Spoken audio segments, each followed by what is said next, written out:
তাড়াহুড়ো করে কাজ করতে গিয়ে সব কাজ বিগড়ে গেল। হ্যালো এভরিওয়ান, আমি ত্রিশ। শরীফ বলছিল ইফতারে সেমাই রান্না খাবে, তাই জন্য তাড়াহুড়ো করে ইফতারের 2 ঘন্টা আগে গেলাম বাজারে গিয়ে ওর সঙ্গে গেছিলাম। বাজারে গিয়ে সব বাজার করে নিয়ে আসার পরে তাড়াহুড়ো করে রান্না চাপালাম। রমজান মাসে মনে হয় কাজ কম, কিন্তু কাজ করতে করতে মনে হয় যে সময়ই পাওয়া যাচ্ছে না, এত বেশি কাজ।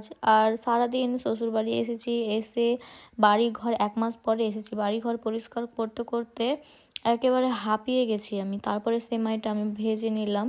সেমাইটা ভেজে লাল করলে পরে একটু দেখতেও ভালো লাগে, খেতেও অনেক বেশি টেস্টি হয়। কিন্তু অত বেশি ভালো আমি রান্না করতে পারি না, যতটা পারি ততটা করি। খারাপও পারি না যে একেবারে গেলা যাবে না সেরকমও না, যথেষ্ট পারি, খাওয়ার মতো অবশ্যই পারি, কিন্তু খুবই সুন্দর পারি না। এটা দুধে দেওয়ার পরে কিছুক্ষণ লাড়তে হবে সেমাইটা সেদ্ধ হওয়া পর্যন্ত। সে একটু ভালোভাবে সেদ্ধ করলে খেতে ভালো লাগে, আর সেদ্ধ না হলে পরে একটু শক্ত শক্ত ভাব লাগে।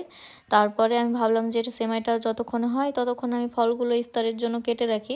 আমি আজকে রোজা ছিলাম না, রোজা শরীফ করেছিল, ওর জন্য ইফতারি থালা সাজাতে হতো, তাই ভাবলাম যে ফ্রিজ থেকে খাবারগুলো বের করে ওকে কেটে দিই তাড়াহুড়ো করে, কারণ টাইম হাতে একেবারেই ছিল না। তাড়াহুড়ো করে সব কিছু করা, তার উপরে আবার ভিডিও করতে লেগেছি, আরও বেশি টাইম চলে যাচ্ছে। জন্য ইফতারিতে ফল কাটা একেবারেই বোকামো, কোনো ফলই খাই না, শুধু কেটে কেটে আমাকে থালা সাজানোই হয়, পরে আমাকে খেতে হয়, নাহলে কাউকে দিয়ে দিতে হয়।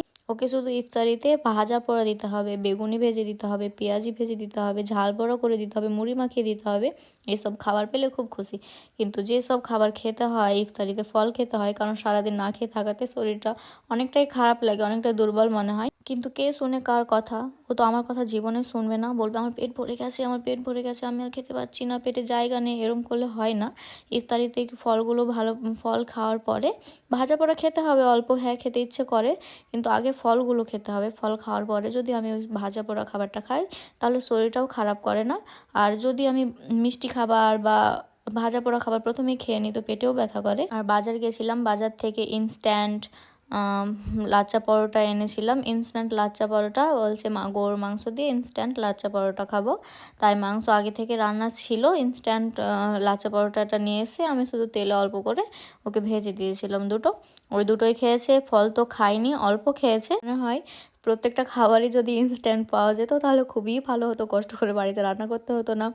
ভাত তরকারি যাবতীয় সব কিছু যদি ইনস্ট্যান্ট পাওয়া যেত, যেমন লাচ্চা পরোটাটা শুধু তেল দিয়ে ভেজে নিলাম, বাস হয়ে গেল, সেরমই যদি হতো তাহলে অনেকটাই সুবিধা হতো। এলে যাই কাজ করতে করতে, কাজ করতে ভালো লাগে না। এইদিকে আরও এক কাণ্ড, বললাম না তাড়াহুড়ো করে করতে করতে সব কাজ বিগড়ে গেছে। সেমাইটাতে দুধ অল্প হয়ে গেছে, দিয়ে শুকিয়ে গেছে একেবারে। আবার বলছে শরীফ এসে যে না